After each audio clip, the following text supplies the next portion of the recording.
Harvard said tonight that it was rejecting a list of demands from the administration. Appoint a federally named oversight official to do an audit of every course. The list of demands included things like dismantling diversity initiatives, auditing academic and hiring practices.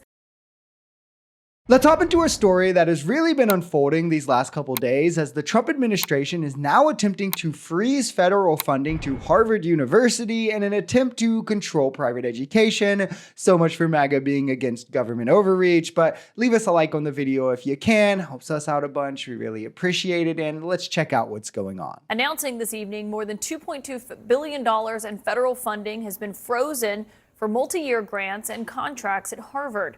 That comes after Harvard said tonight that it was rejecting a list of demands from the administration on sweeping changes and would fight back against them.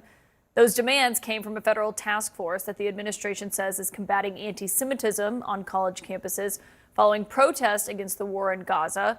But the list of demands included things like dismantling diversity initiatives, auditing academic and hiring practices, and also installing leaders who are committed, the White House said, to implementing the changes they want to see. We saw a response from Harvard tonight and the legal team responding to that saying, quote, the university will not surrender its independence or relinquish its constitutional rights. Neither Harvard nor any other private university can allow itself to be taken over by the federal government. Now, Harvard is far from the first school that Trump has threatened. They're just the first to take a stand, which is why we're seeing this escalate in the way that it has, where Trump is trying to exert this dictatorial-like force that we on the left warned you he would, all in an attempt to essentially erase Black studies and culture from education, if we're looking at the larger picture. Or with Harvard specifically, there's like reporting students that are hostile to American values, whereas we've seen Trump will then try to deport them even if they're legally here, saying that statements, beliefs, and associations are enough, even if you're green card, even if you're a student visa, even if you haven't committed a crime. Where Harvard came out, called this government overreach, which it is, they're spot on, while also stating they're going to stand with free speech despite the cost. Now, let's just hope they stick to their guns here. But for all that MAGA said about Biden and Democrats being big government and how big government is evil, I would love to know the comparable action to this, and I would love to know why they think this is okay. It's clear just how essential this lawsuit is and how critical this fight is, and why it's so important for Harvard and really every university in the country to take a stand at this critical moment, because this is a clear, unquestionable violation of First Amendment rights. You mentioned some of the demands that the administration has made of Harvard. It includes things like trying to appoint a federally named oversight official to do an audit of every course, every department at Harvard to see if we have ideological balance to meet the Trump administration's test for what we teach and what we say at these universities. It's a transparent effort to change what is taught, what we say in our classrooms, what we teach our students, to make sure that the only things that are actually said on university campuses are things that the Trump administration wants to hear and wants to be said. This is a move that happens in countries across the world when there are efforts to try to make an authoritarian play in government.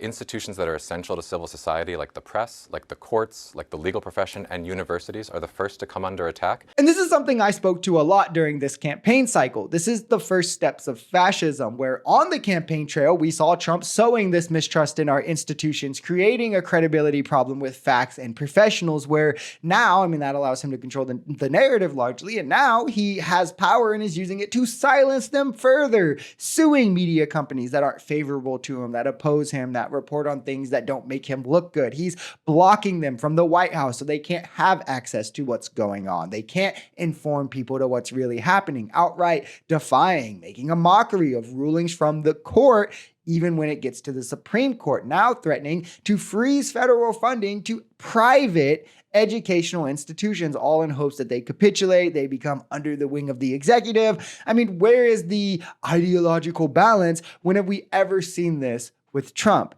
Who in his cabinet represents this ideological balance that we should now trust him with a federally appointed person to see in the Harvard departments? Like we saw from just the leaked signal chats that J.D. Vance, Trump's vice president, won't even bring up his differences to Trump. And this is the moment when it's so essential for those universities to take a stand.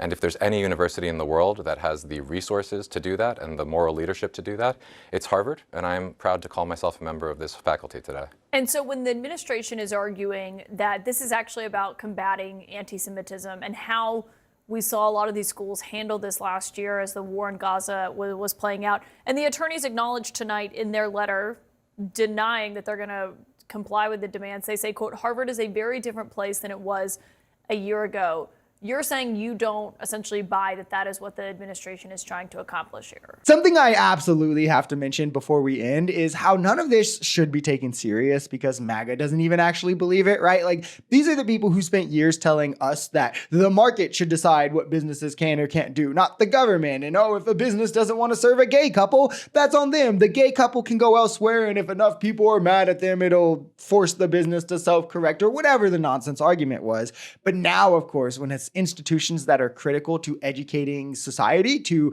keeping us intellectual, keeping us informed in what's going on and what our rights and freedoms are, boy, it's okay for the government to step in now and be authoritarian rather than, what, to keep the same standard that you held for Democrats? Why is it only, well, Democrats bad? I mean, this is all a misnomer, right? The laundry list of things that Trump is attacking go as far as DEI protocols and otherwise. It's literally just an attack on race and culture. It's literally just an attempt to extend his powers into more sectors of society. It's just another way that he wants to implement essentially white supremacy from the top down.